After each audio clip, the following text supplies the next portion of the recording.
Morning, सुप्रभात। आज का हमारा विषय है वर्ण, जिसे इंग्लिश में अल्फ़ाबेट कहते हैं।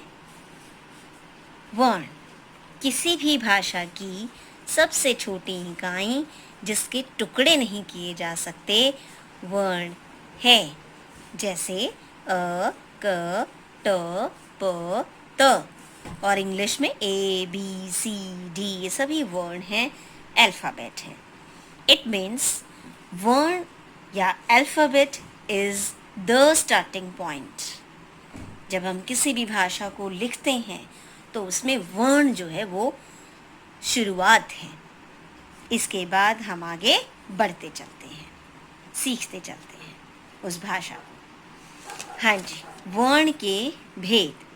वर्ण के दो भेद हैं। नंबर 1 स्वर, नंबर 2 व्यंजन। सबसे पहले स्वर।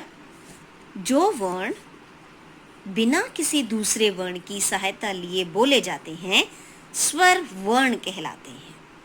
मतलब स्वर को बोलने के लिए किसी दूसरे वर्ण की हेल्प नहीं लेनी होती है।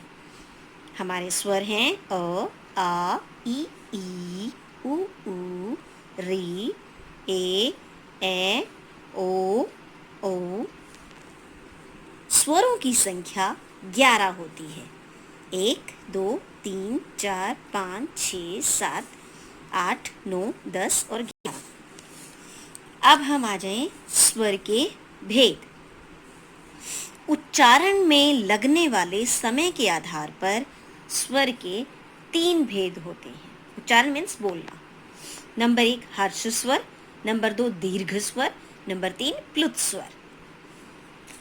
हर्ष स्वर। सबसे पहले हर्ष स्वर, ह में री लगा हुआ, हर्ष स्वर सबसे कम समय बोलने में लगता है।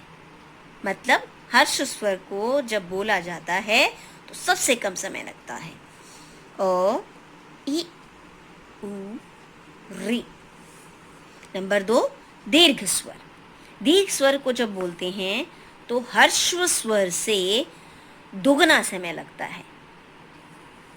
आ, ई, उ, ए, ओ। नंबर 3 प्लुत स्वर। हर्ष स्वर से तिगुना समय लगता है। हर्ष स्वर से 3 गुना, 1, 2, 3।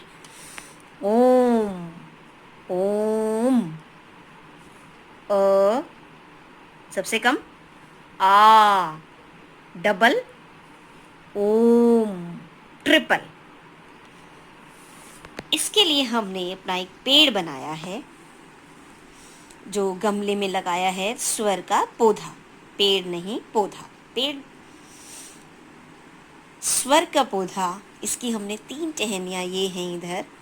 हर्ष स्वर 1, 2, 3, 4, 4 स्वर होते हैं। दीर्घ स्वर में 7 हैं और ये है प्लुत स्वर। तो आप सब भी इस तरह से पौधा या पेड़ बना सकते हैं।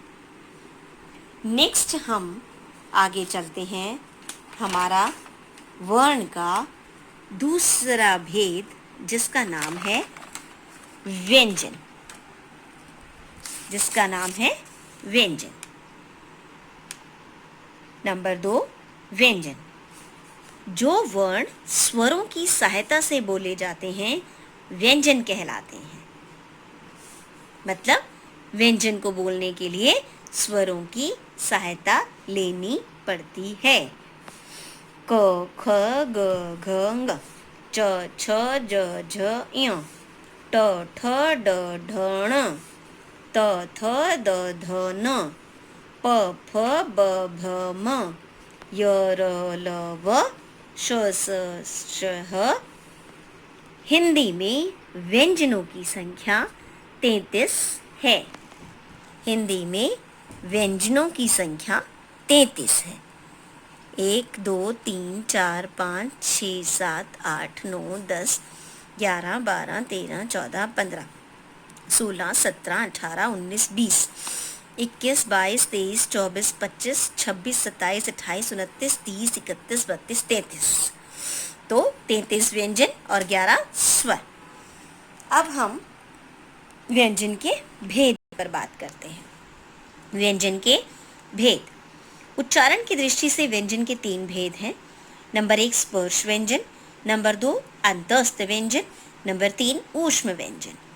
सबसे पहले स्पर्श व्यंजन। स्पर्श नाम से ही स्पष्ट है, स्पर्श मीन्स छूना, कि जिन व्यंजन वर्णों के उच्चारण में, जब हम इनका उच्चारण करते हैं, जब हम इन्हें बोलते हैं, हमारी सांस या हमारी श्वास वायु मुख के, हमारे मुंह के विभिन्न स्थानों को स्पर्श करती हुई बाहर निकलती है, तो वो कहलाते हैं स्पर्श व्यंजन।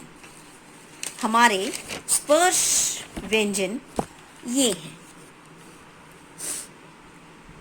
क वर्ग, इन्हें वर्गों में बांटा जाता है, क्योंकि वर्ग जिसकी चारों भुजाएं समान होती है वो वर्ग कहलाता है। यहाँ भी चारों भुजाएं समान हैं।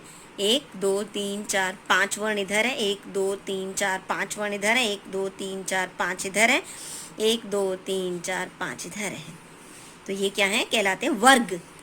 क वर्ग, क ख ग घ ङ, इसका उच्चारण स्थान, इसमें हमारे मुख में ये कंठ से निकलता है, सीधे क कंठ से आ रही है।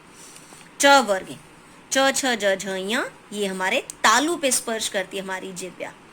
स्पर्श व्यंजन कर रहे हैं हम लोग, तो ये स्पर्श करते हैं तालु पे जब हम इन्हें बोलते हैं, हमारी जिह्वा।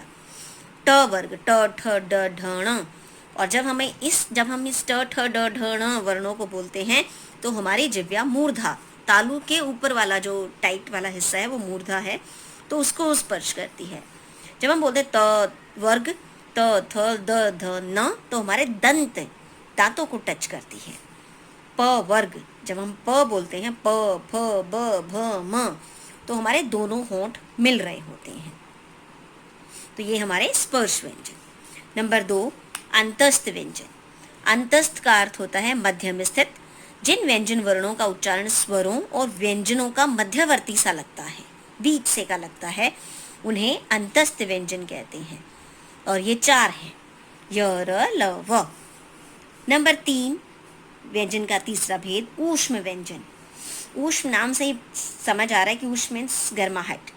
जिन व्यंजन वर्णों के उच्चारण में, बोलने में ऊष्म वायु, गर्म वायु या घर्षण मुख से बाहर निकलती है, वायु घर्षण करती हुई मुख से बाहर निकलती है, जो वो गर्म हो जाती है, क्योंकि घर्षण होता है तो गर्माहट होती है उत्पन्न, तो ऊष्म वायु या गर्म वायु मुख से बाहर निकलती है, तो वो ऊष्म व्यंजन है।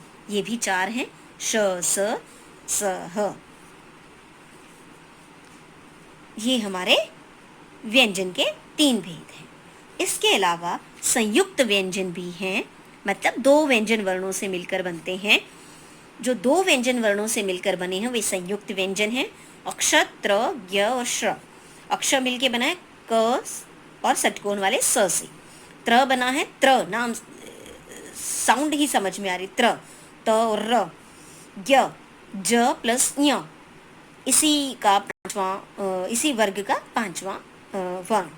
श्र, श प्लस र, ये हमारे संयुक्त व्यंजन हैं, और व्यंजनों की कुल संख्या थी 33। नेक्स्ट हम बात करते हैं, नोट डालकर बात कर रहे हैं, 11 स्वर और 33 व्यंजनों के अतिरिक्त देवनागरी में 2 वर्ण और भी हैं, और वो है अंग और अ। इन दोनों की स्वतंत्र गति है, ये आज़ाद है। इन्हें ना तो स्वर में हम कह सकते हैं कि ये स्वर हैं, और ना ही व्यंजन, इसलिए इन्हें अयोगवाह कहते हैं। अंग और अ। अंग अनुस्वार कहलाता है, अ विसर्ग है। अनुस्वार, अनु प्लस स्वर, मतलब स्वर का अनुसरण करने वाला, स्वर के बाद आने वाला। इसकी ध्वनि नाक से निकलती है, अंग। और जब अंग में चंद्र बिंदु लगाते हैं तो उसका उच्चारण मुख व नासिका दोनों से होता है, तो वह अनुनासिक कहलाता है। नेक्स्ट विसर्ग। इसका उच्चारण ह की तरह होता है, जैसे प्रातः, अतः, तो ये क्या है, विसर्ग है। तो इस तरह से हमारे जो स्वर और व्यंजन हमने देखे हैं, और समझे हैं। और व्यंजन का भी हम अपना एक पेड़ तैयार कर लेते हैं। इस तरह से व्यंजन, ये स्पर्श व्यंजन गए, क वर्ग, च वर्ग, ट वर्ग, त वर्ग, प वर्ग, इस तरह से हमने बना लिया है। और ये अंतस्थ व्यंजन है और ये ऊष्म व्यंजन के चारों हैं। तो ये हमारा पेड़ है। तो ये हमारा आज का विषय था। आशा करती हूँ आप सबको अच्छे से समझ में आ जाएगा। धन्यवाद।